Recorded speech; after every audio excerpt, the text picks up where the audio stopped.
Fjala sot. I botës.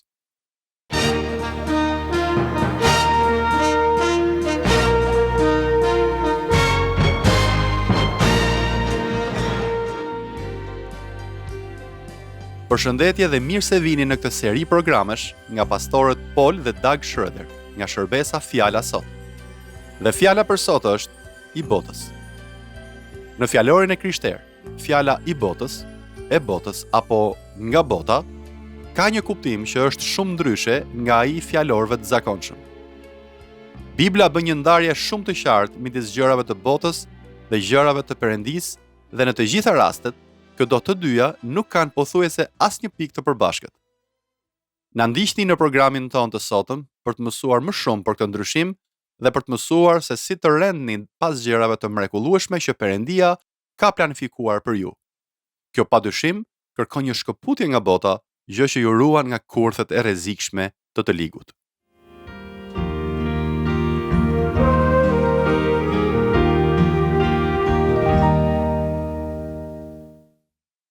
Në Bibël, veçanërisht në Dhjetën e Re, gjejmë shpesh termin i botës. Me botë nënkuptohet një qëndrim ose mënyrë të menduari që bie ndesh me vullnetin e Perëndisë. Për këtë temë flet edhe Jakobi, një nga autorët e Dhjetës së Re, i cili u drejtohet të krishterëve që ndjekin rrugët e botës, duke i këshilluar të heqin dorë nga një sjellje e tillë dhe të mos e përsërisin më. Tek Jakobi 4 lexojmë: Nga vijnë luftrat dhe grindjet te ju? A nuk vijnë nga pasionet që luftojnë ndër gjymtyrët tuaja? Ju lakmoni dhe nuk keni, ju vrisni dhe keni smir dhe nuk fitoni gjë. Ju ziheni dhe luftoni, por nuk keni, sepse nuk kërkoni. Ju kërkoni dhe nuk merrni, sepse kërkoni keqes që të shpenzoni për kënaqësitë tuaja. O shkelës dhe shkelëset kurorës, a nuk e dini se miqësia me botën është armiqësi me Perëndin? Ai pra që don të jetë mik i botës, bëhet armik i Perëndisë. Apo pa ndehni se shkrimi thot kot, fryma që rri në ne a lakmon deri në smir? Por ai jep hir edhe më të madh. Prandaj thot: Perëndia u kundërvihet mendjemdhënjve dhe u jep hir të përulurve. Nënshtrojuni pra Perëndisë, kundërshtoni djallin dhe ai do të largohet nga ju. Afrohuni te Perëndia dhe ai do t'ju afrohet juve. Në këtë tekst, në këtë pasazh, Jakobi flet pikërisht për botën, dhe kjo është ajo për cilën dua të reflektojmë për disa minuta. Bota përfaqëson qëndrimet, dëshirat, lakmit mëkatare që janë kudo rreth nesh. Mënyrën njerëzore të menduarit që bie ndesh, që është në kundërshtim me vullnetin e Perëndisë. Dhe Bibla na vendos përballë një zgjedhjeje. Kë do të duam më shumë? Kujt do t'ja përkushtojmë jetën tonë? A do të zgjedhim vullnetin e Perëndisë apo do të zgjedhim rrugët e botës? Në Bibël është shumë e zakonshme që të na jepen zgjedhje të tipit ose gjithçka ose asgjë. Nuk ka rrugë të mesme. Nuk ka të dyja bashk. Duhet të zgjedhësh ose dritën ose errësirën, ose të jetosh si njeri mëkatar, i dhënë pas dëshirave të mishit, ose si njeri i ripërtërir, i rilindur në Krishtin. Nuk mund të jemi njëkohësisht të dyja. Duhet që vazhdimisht të marrim vendimin pro Perëndisë dhe kundër gjërave të botës. Kur flasim për botën, nuk e kemi fjalën për krijimin e mirë që Perëndia ka bërë. Bibla dhe po ashtu të krishterët thonë se gjithçka që Perëndia krijoi është e mirë, përfshirë edhe trupin e njeriut. Por ky krijim është prishur dhe njollosur nga mëkati. Prandaj kur flasim për botën, kemi parasysh prishjen, lakmin, imoralitetin seksual, jo perëndishmërinë dhe sjelljet e pahishme. Kështu thuhet edhe tek letra e parë e Gjonit kapitulli 2, ku jepet një kuptim më i qartë për botën. Mos e doni botën, as gjërat që janë në botë. Nëse ndokush do botën, dashuria e Atit nuk është në të, sepse gjithçka që është në botë, lakmia e mishit, lakmia e syve dhe krenaria e jetës, nuk vjen nga Ati, por nga bota. Dhe bota kalon me lakminë e saj, por ai që bën vullnetin e Perëndisë mbetet për jetë. Edhe një herë, vëmë re kontrastin e fortë dhe thirrjen që Perëndia na bën për të zgjedhur atë, për t'ia përkushtuar atij veten tonë. Ky është thelbi i Ungjillit. Kjo është ajo për cilën Zoti Jezu Krisht i fton të gjithë njerëzit të mendojnë seriozisht. Ai erdhi si shpëtimtari ynë, solli faljen e mëkateve dhe u ofrua të mbajë barrën e fajit ton mbi vete. Dhe sot na thërret që ta vendosim besimin ton tek ai, që t'i besojmë plotësisht. Kjo është arsyeja pse ai vuajti dhe vdiq në kryq. Dhe ne jemi të thirrur të bëjmë një zgjedhje. A do ta duam Jezusin? A do t'ia dorëzojmë atij jetën tonë? A do të zgjedhim të vërtetën, apo do të ndjekim botën dhe joshjet e saj? Bota, pa pushim, përpiqet të na përfshijë në vorbullën e vet. Ajo kërkon të na largojë nga Perëndia dhe të na tërheqë në rrugë gabuar. Shumë njerëz, ashtu siç thotë edhe Jakobi, janë me dy mendje. Një njeri me dy mendje është ai që përpiqet të ndjek dy rrugë njëherësh. Të jetë një njeri që e do Perëndin, i drejtë dhe i mirë, e në të njëjtën kohë edhe dikush që jeton sipas botës, i pandershëm dhe mashtrues. Por kjo gjë nuk funksionon. Njerëzit e dallojnë hipokrizinë, e mbi gjitha, Zoti e sheh zemrën dhe e di kur mungon drejtësia e vërtetë. Kështu Jakobi thotë se pavarësisht nëse keni besuar te Jezusi prej kohësh, apo sapo keni ardhur tek ai, duhet të zgjidhni t'i lini pas gjërat e botës dhe të hiqni dorë prej tyre. Një njeri mëkatar që pretendon se mund t'i bëjë të dyja, të jetë i mirë e njëkohësisht i lidhur me botën, ka shumë krenari në zemër. Ai mendon se mund t'ia dalë mban, edhe nëse është i ligë dhe shfaqet i devotshëm në kish, ose edhe nëse fsheh imoralitetin e tij. Ky njeri thot brenda vetes: "Unë mund t'ja hedh paq, edhe nëse i përkushtohen shumë pak Perëndis. Mund t'ja hedh paq edhe nëse shpërfill fjalën e tij, mund t'ja hedh paq edhe nëse mashtroj." Fakti është se ne mund t'ja hedhim paq për një moment.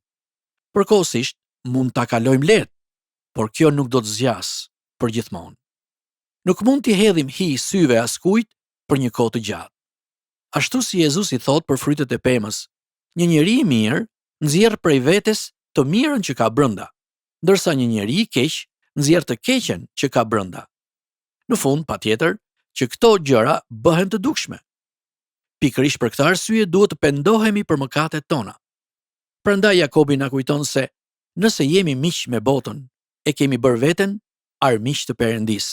Dhe sigurisht, Perëndia nuk dëshiron të jetë armiku ynë.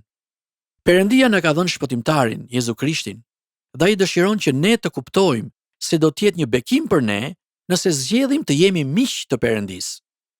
Kjo do të thotë se do të jemi të huaj në këtë botë, ndryshe nga pjesa tjetër e shoqërisë, nga ata që jetojnë në imoralitet, nga njerëzit që përkushtohen për të kënaqur dëshirat e mishit dhe lakmitë e tyre. Ne nuk do të marrim pjesë në këto gjëra. Ata mund na tallin, të na përqeshin e të na keq trajtojnë. E çfarë pastaj? Ne duhet vendosim se kë do të ndjekim. Disa mund të na urrejnë vetëm sepse duam Jezusin, por kjo nuk duhet të na ndalojë që ta bëjmë Zotin Jezus mikun ton. Krishti ka vdekur për ne. Ai ka dhënë jetën e tij për ne dhe dëshiron të jetë i afërt me ne. Mos lejoni që bota t'ju pengojë të vini tek ai. Ju duhet bëni zgjedhjen tuaj dhe zgjedhja e drejtë është të afroheni me Jezusin. Në librin e Hebrejve kapitulli 11 flitet për ata që quhen heronjtë e besimit, njerëzit që zgjodhën të duan Perëndin dhe u përpoqën të mundnin të keqen duke ecur në rrugët e tij. Në vargjet 13-16 ata përshkruhen si të huaj dhe shtektar mbi dhe. Këta njerëz u quajtën kalimtar, shtektar pra, sepse e dinin se kishin një shtëpi më të mirë, një shtëpi qiellore. Pikërisht për këtë, Perëndia po përpiqet të na përgatisë edhe ne. Ai na thot mos e shohim këtë tokë si banimin ton të përjetshëm, të përhershëm.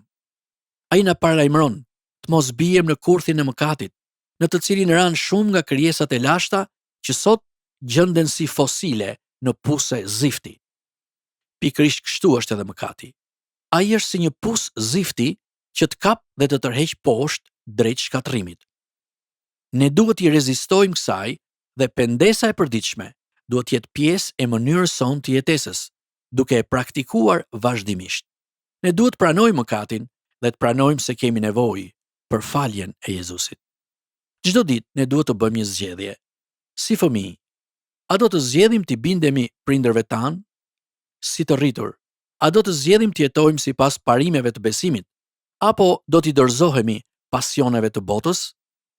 Ne duhet bëjmë një zgjedhje dhe pikërisht tani, Zoti po ju pyet. Kë zgjidhni ju? A do të më zgjidhni mua, apo do të zgjidhni botën? Më lejoni t'ju them diçka të rëndësishme. Bota nuk mendon për ju. Ajo do paratë tuaja, mendjen tuaj, aleancën tuaj, por bota nuk mund t'ju shpëtojë për përjetësinë. Vetëm Zoti Perëndi që ju ka krijuar për miqësi me veten e Tij, është i vetmi që mund t'ju shpëtojë përgjithmonë.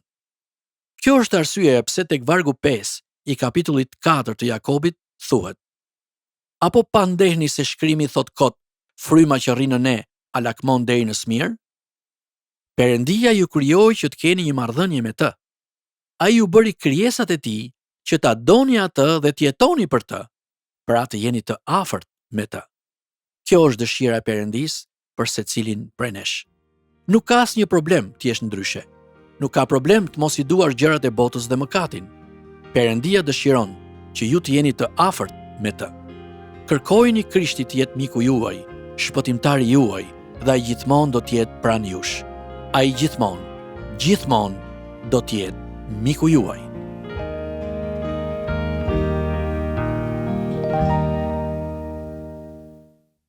Miq të programit ton, ne lutemi që ju të merrni pak kohë sot për të medituar mbi këto gjëra që pastori ndau me ju. Në fund zgjedhja do të jetë e juaja dhe ne ju nxisim të zgjidhni duke patur në mendje bekimet e mrekullueshme që Perëndia ka për jetën tuaj. Nëse ju vendosni të ndiqni atë, duke e vënë plotësisht besimin tuaj në birin e vetëm të Perëndisë, Jezus Krishtin. Për të mësuar më shumë për këtë dhe nëse doni të mësoni më shumë për Jezusin, na shkruani në adresën tonë postare TWR Albania, kutia postare 130 Tiranë, ose në email twralbania@gmail.com. Këtë program mund ta dëgjoni në YouTube në kanalin TWR Albania, playlista Fjala Sot.